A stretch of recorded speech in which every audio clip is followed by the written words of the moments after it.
둘째 며느리의 상습, 지각과 일방적인 통보. 나는 더 이상 침묵할 수 없었다. 그녀는 평소처럼 무심하게 아이 열 나서 1시간만 일찍 조퇴할게요.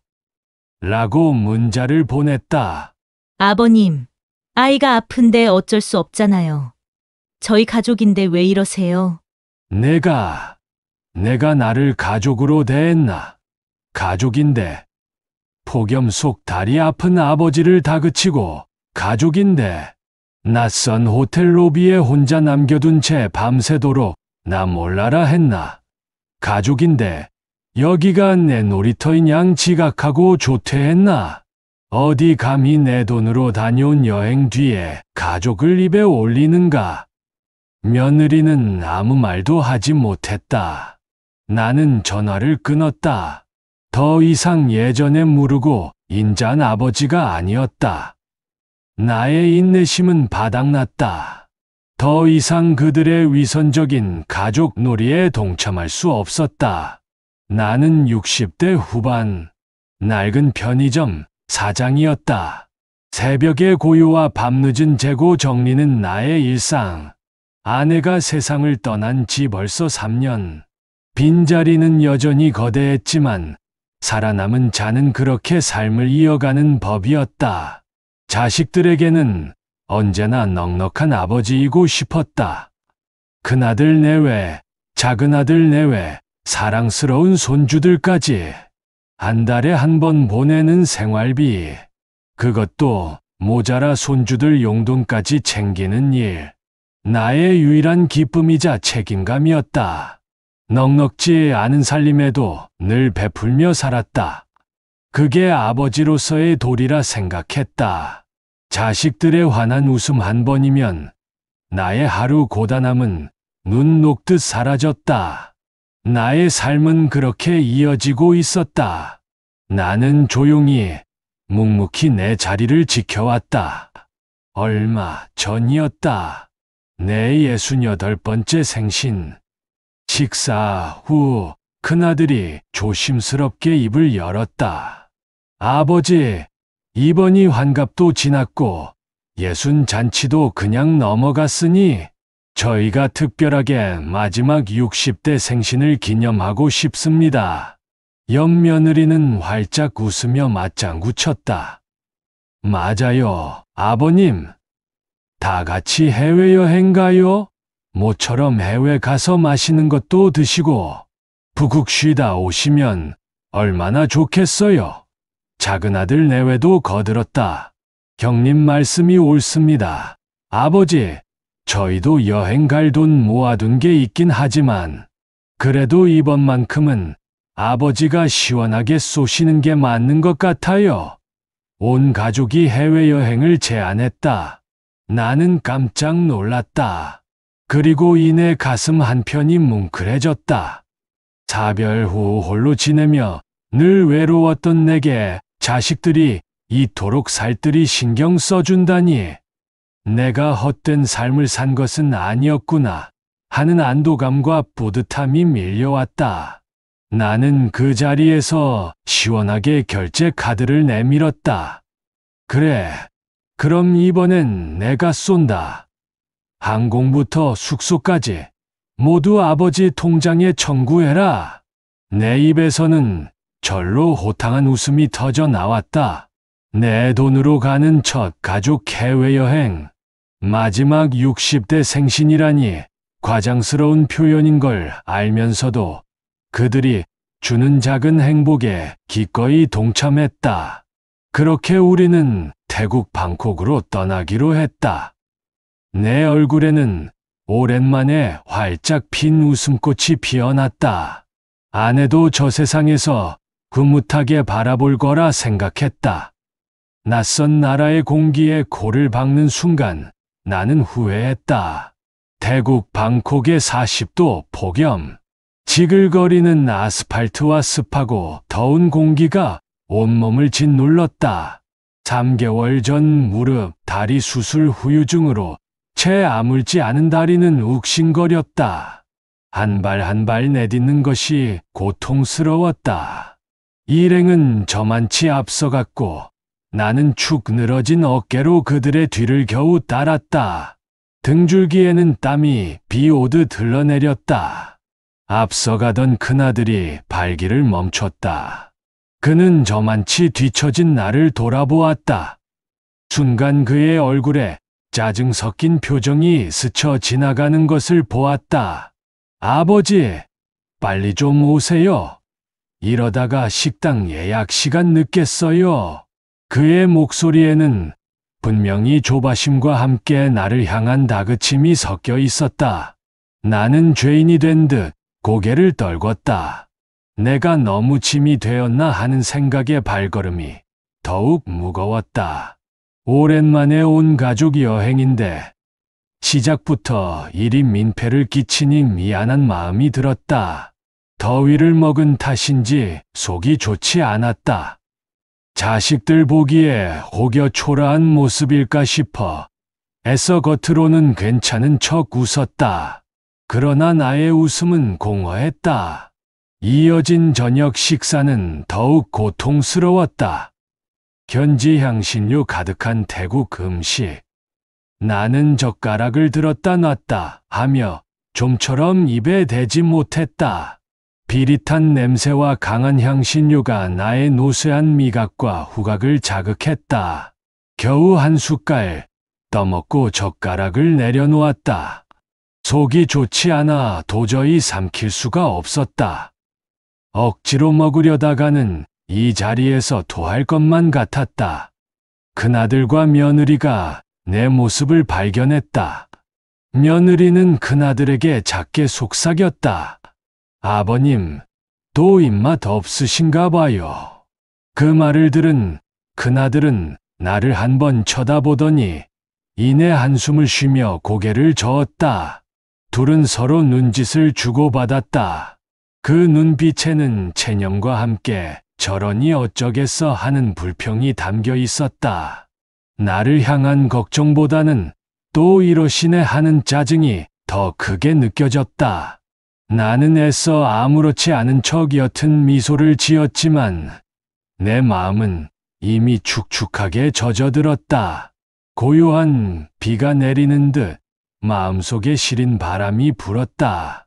애써 기대를 감추려 했던 나의 노력이 무색하게 효도 여행의 민낯이 서서히 드러나고 있었다. 여행 내내 나의 몸은 그들의 속도를 따라가지 못했다. 마음도 마찬가지였다. 차라리 편의점 낡은 의자에 앉아 혼자 컵라면을 먹는 편이 더 편할 것 같다는 생각이 스쳐 지나갔다. 내가 낸 돈으로 온 여행에서 나는 짐짝 취급을 받고 있는 듯했다. 목이 메어왔다. 현지 음식은 목구멍으로 넘어가지 않았다. 이 여행이 정말 누구를 위한 여행인지 나는 알 수 없었다. 내 마음은 갈수록 더 혼란스러워졌다. 내 기대는 산산조각 났다. 그들의 눈빛은 나를 투명인간 취급하고 있었다.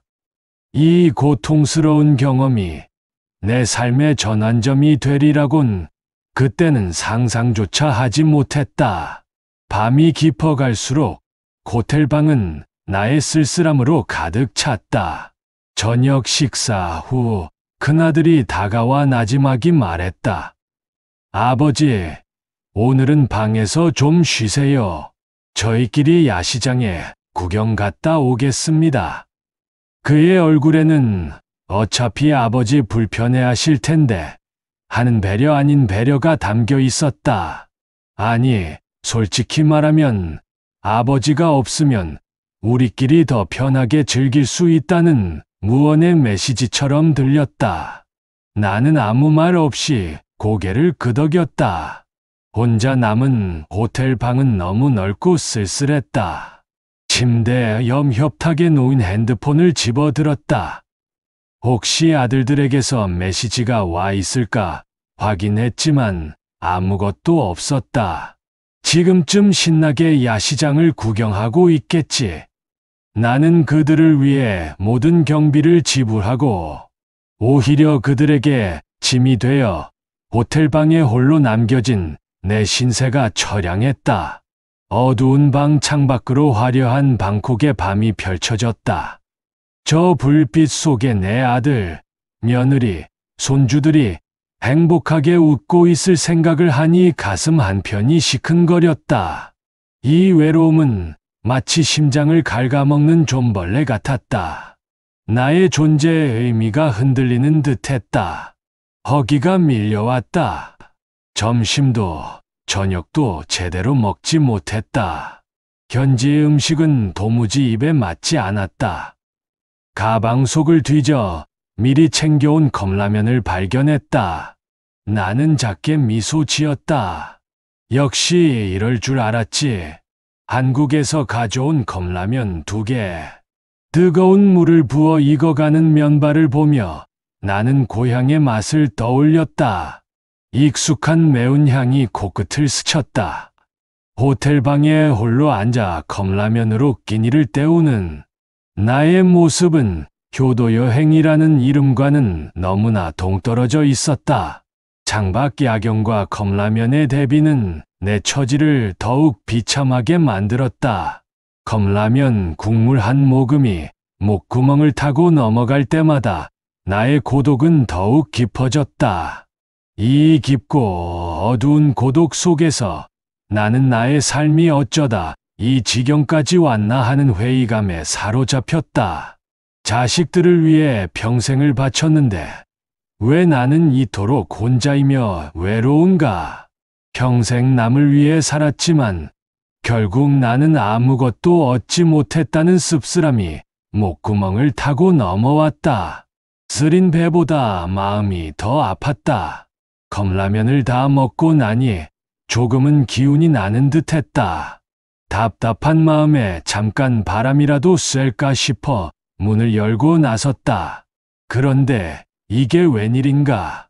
문을 닫는 순간 찰칵 소리와 함께 문이 잠겨버렸다.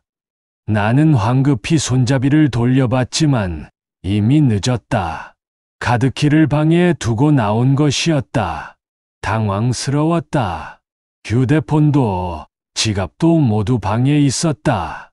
말도 통하지 않는 이곳에서 어찌해야 할 바를 몰랐다.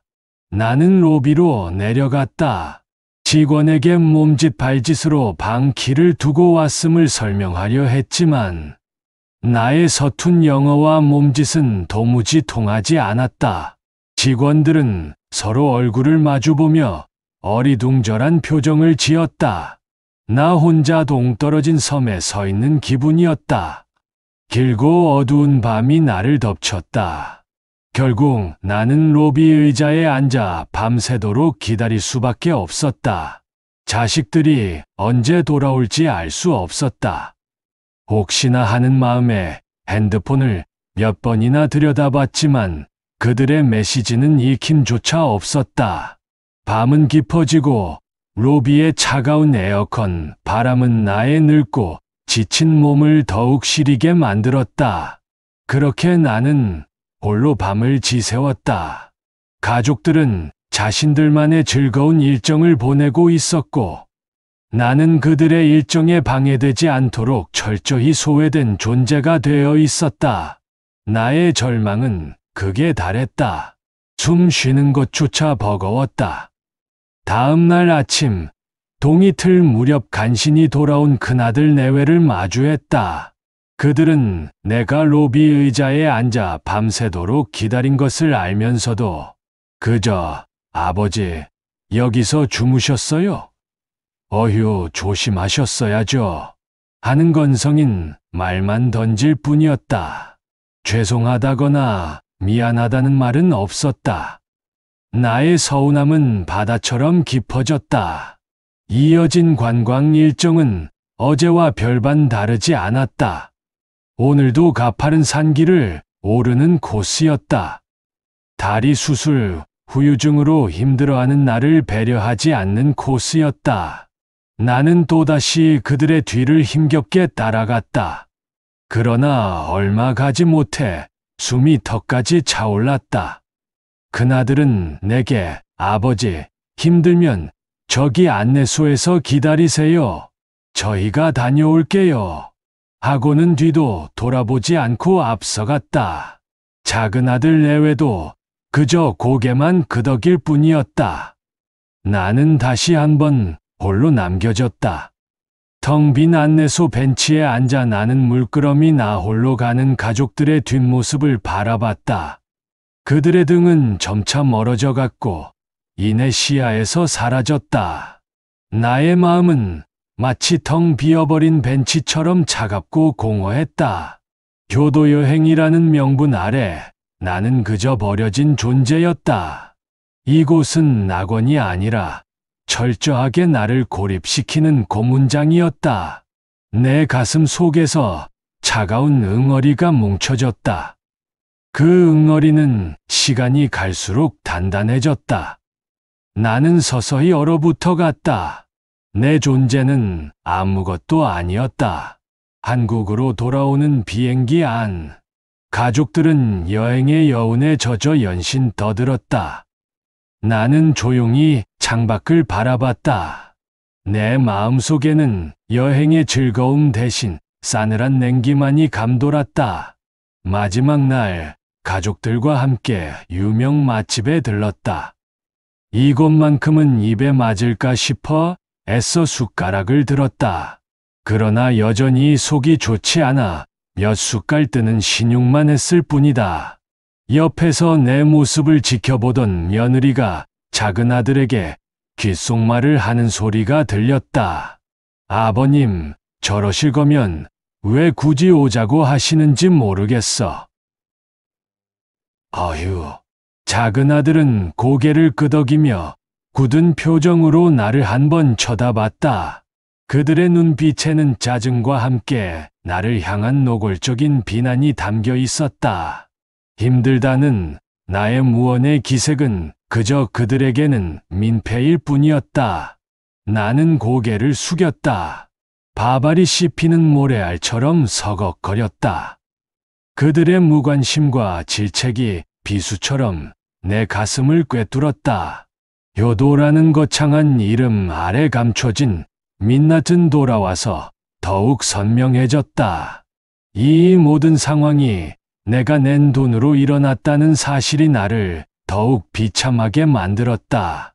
내 아내는 생전에 당신은 너무 좋은 사람이야. 자식들이 당신 마음을 알아줄 거야. 라고 했었지. 그녀의 말이 한없이 그리워졌다. 내 아내는 나를 진심으로 존중해 주었다. 하지만 이들은 아니었다.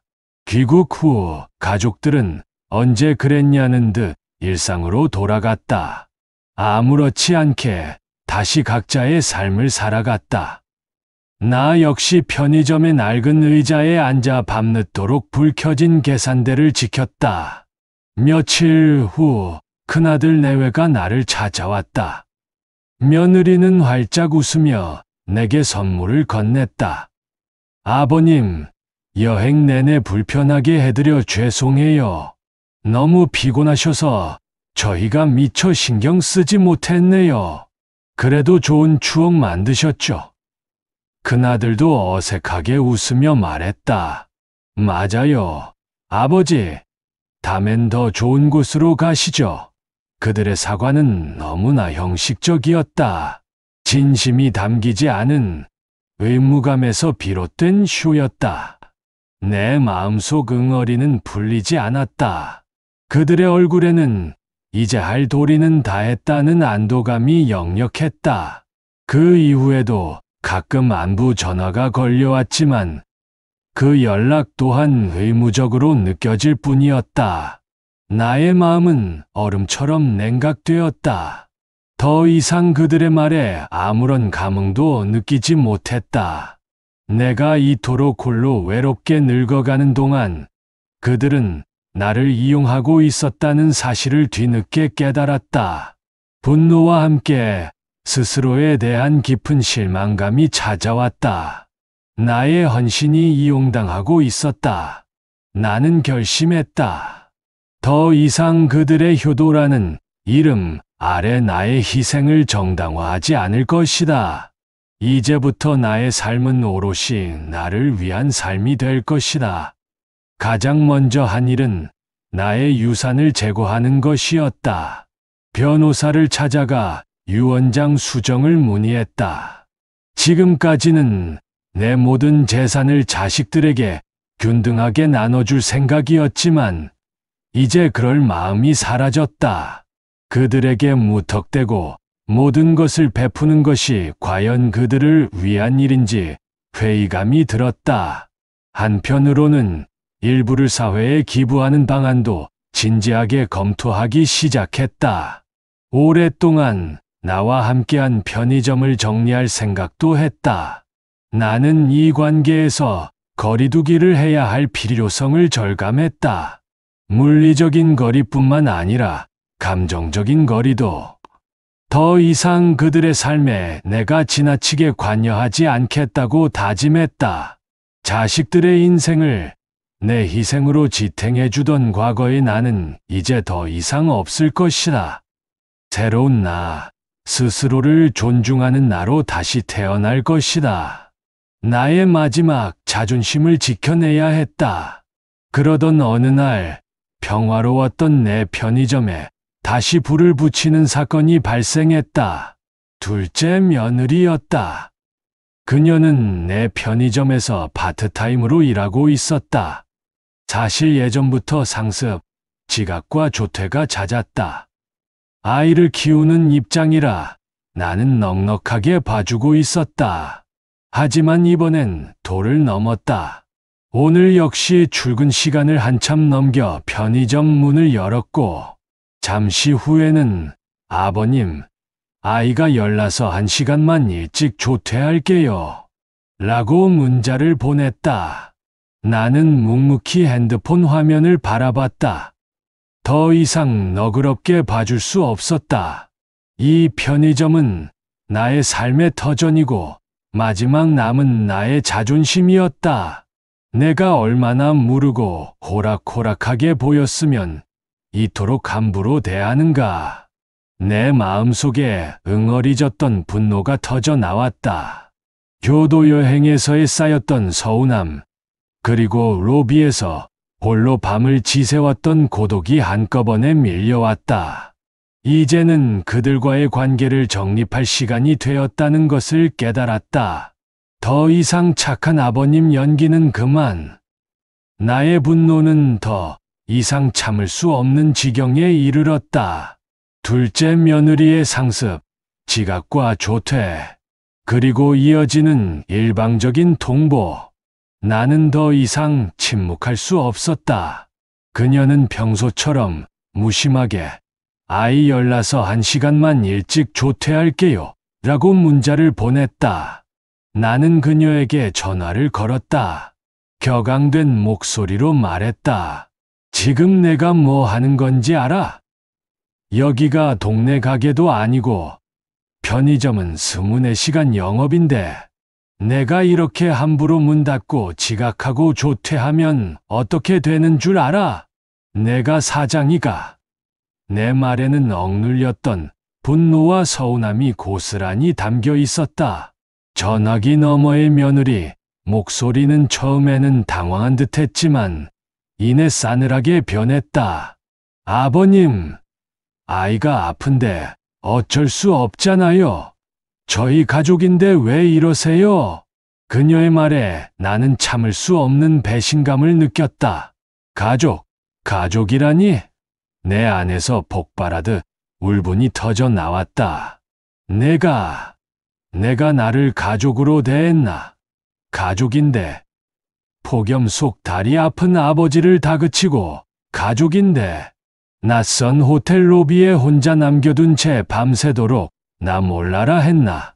가족인데. 여기가 내 놀이터인 양 지각하고 조퇴했나? 어디 감히 내 돈으로 다녀온 여행 뒤에 가족을 입에 올리는가? 내 말은 걷잡을 수 없이 쏟아졌다.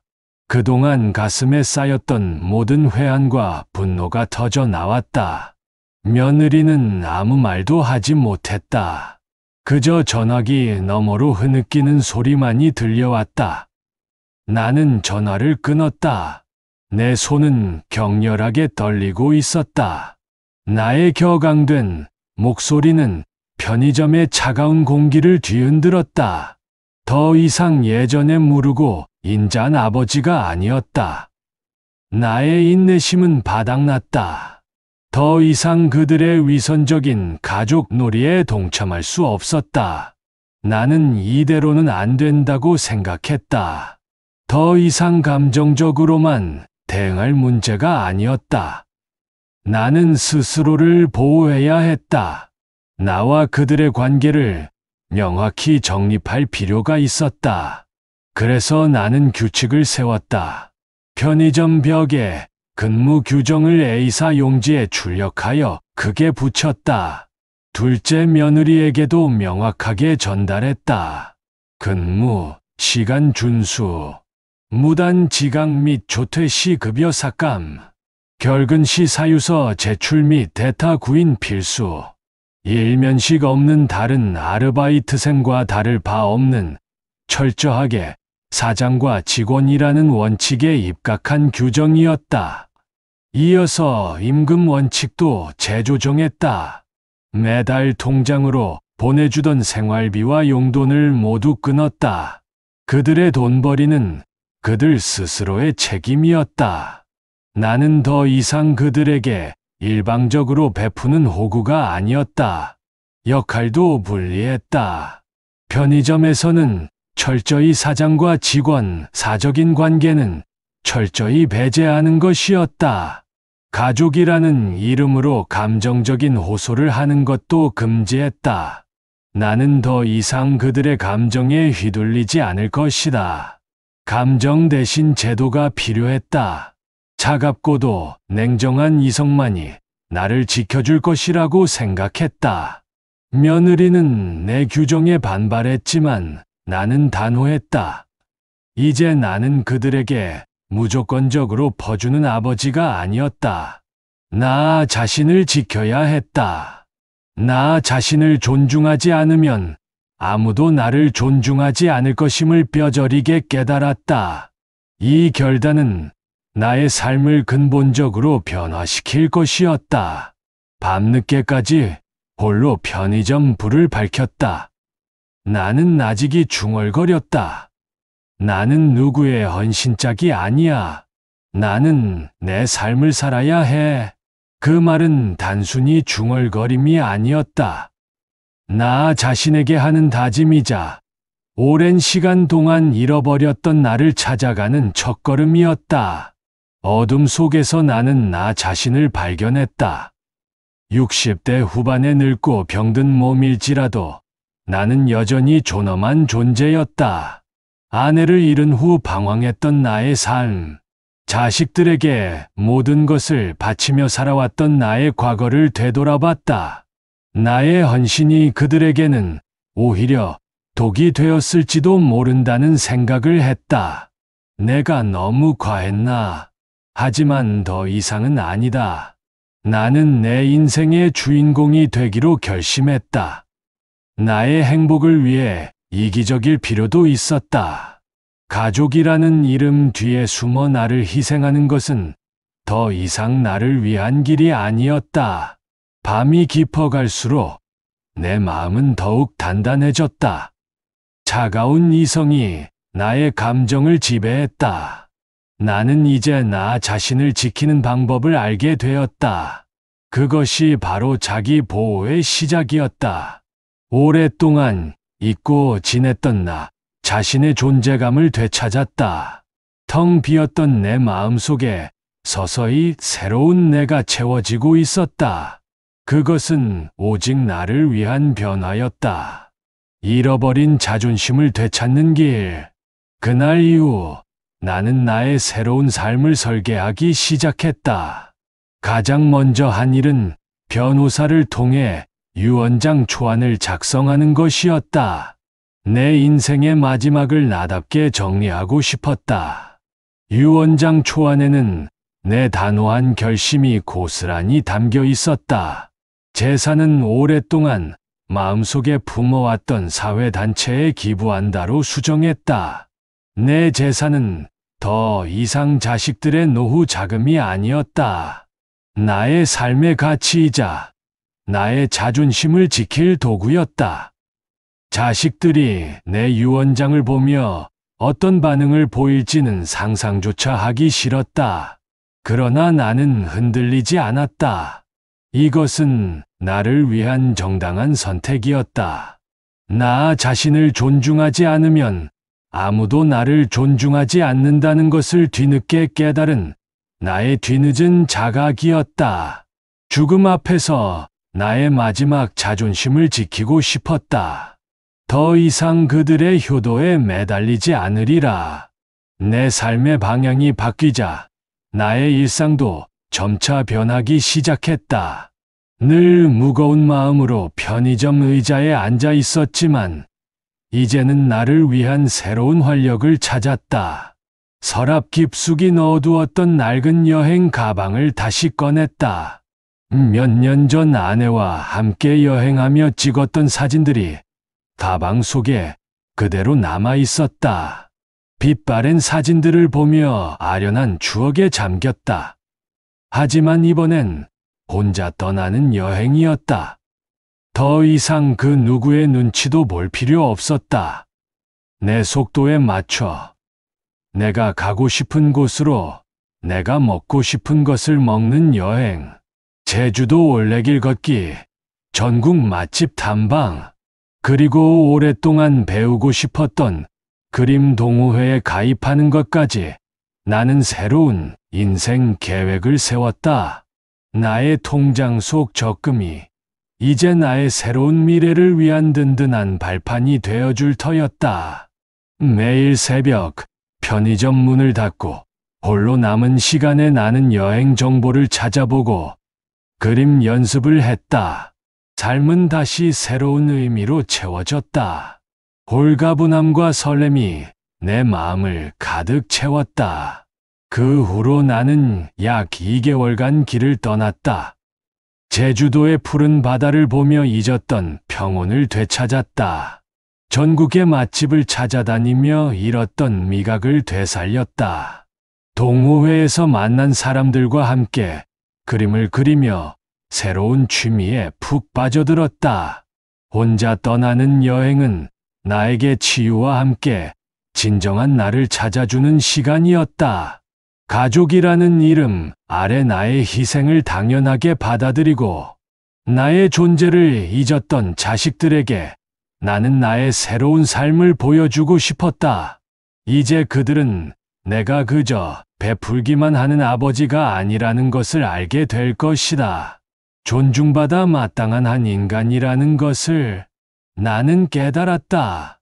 효도는 물질적인 비용으로 따질 수 있는 것이 아니라 서로에 대한 태도에서 비롯된다는 것을, 그리고 그 태도는 먼저 나 자신을 존중하는 데서 시작된다는 것을, 스스로를 존중하지 않으면 누구도 나를 존중하지 않는다.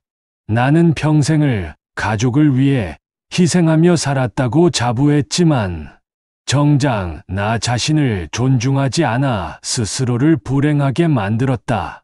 이제 나는 나를 사랑할 줄 아는 사람이 되었다. 나의 마지막 60대는 새로운 시작이 될 것이다. 편의점 계산대 뒤에서 홀로 컵라면을 먹던 나의 모습은 이제 더 이상 없다. 대신 나의 속도에 맞춰 나의 삶을 온전히 살아가는 행복한 노인의 모습만이 남아있을 것이다. 나의 빈자리를 찾아온 자식들이 이제는 진심으로 나를 아버지가 아닌 존경하는 한 인간으로 대할 수 있기를 바라면서, 그것이 바로 교도 여행이 내게 가르쳐준 가장 값진 진실이었다. 내 삶의 마지막 장은 비로소 나를 위한 이야기가 될 것이다. 그날 이후 나는 나의 새로운 삶을 설계하기 시작했다. 가장 먼저 한 일은 변호사를 통해 유언장 초안을 작성하는 것이었다. 내 인생의 마지막을 나답게 정리하고 싶었다. 유언장 초안에는 내 단호한 결심이 고스란히 담겨 있었다. 재산은 오랫동안 마음속에 품어왔던 사회단체에 기부한다로 수정했다. 내 재산은 더 이상 자식들의 노후 자금이 아니었다. 나의 삶의 가치이자 나의 자존심을 지킬 도구였다. 자식들이 내 유언장을 보며 어떤 반응을 보일지는 상상조차 하기 싫었다. 그러나 나는 흔들리지 않았다. 이것은 나를 위한 정당한 선택이었다. 나 자신을 존중하지 않으면 아무도 나를 존중하지 않는다는 것을 뒤늦게 깨달은 나의 뒤늦은 자각이었다. 죽음 앞에서 나의 마지막 자존심을 지키고 싶었다. 더 이상 그들의 효도에 매달리지 않으리라. 내 삶의 방향이 바뀌자 나의 일상도 점차 변하기 시작했다. 늘 무거운 마음으로 편의점 의자에 앉아 있었지만 이제는 나를 위한 새로운 활력을 찾았다. 서랍 깊숙이 넣어두었던 낡은 여행 가방을 다시 꺼냈다. 몇 년 전 아내와 함께 여행하며 찍었던 사진들이 가방 속에 그대로 남아 있었다. 빛바랜 사진들을 보며 아련한 추억에 잠겼다. 하지만 이번엔 혼자 떠나는 여행이었다. 더 이상 그 누구의 눈치도 볼 필요 없었다. 내 속도에 맞춰 내가 가고 싶은 곳으로 내가 먹고 싶은 것을 먹는 여행. 제주도 올레길 걷기, 전국 맛집 탐방, 그리고 오랫동안 배우고 싶었던 그림 동호회에 가입하는 것까지 나는 새로운 인생 계획을 세웠다. 나의 통장 속 적금이 이제 나의 새로운 미래를 위한 든든한 발판이 되어줄 터였다. 매일 새벽 편의점 문을 닫고 홀로 남은 시간에 나는 여행 정보를 찾아보고 그림 연습을 했다. 삶은 다시 새로운 의미로 채워졌다. 홀가분함과 설렘이 내 마음을 가득 채웠다. 그 후로 나는 약 2개월간 길을 떠났다. 제주도의 푸른 바다를 보며 잊었던 평온을 되찾았다. 전국의 맛집을 찾아다니며 잃었던 미각을 되살렸다. 동호회에서 만난 사람들과 함께 그림을 그리며 새로운 취미에 푹 빠져들었다.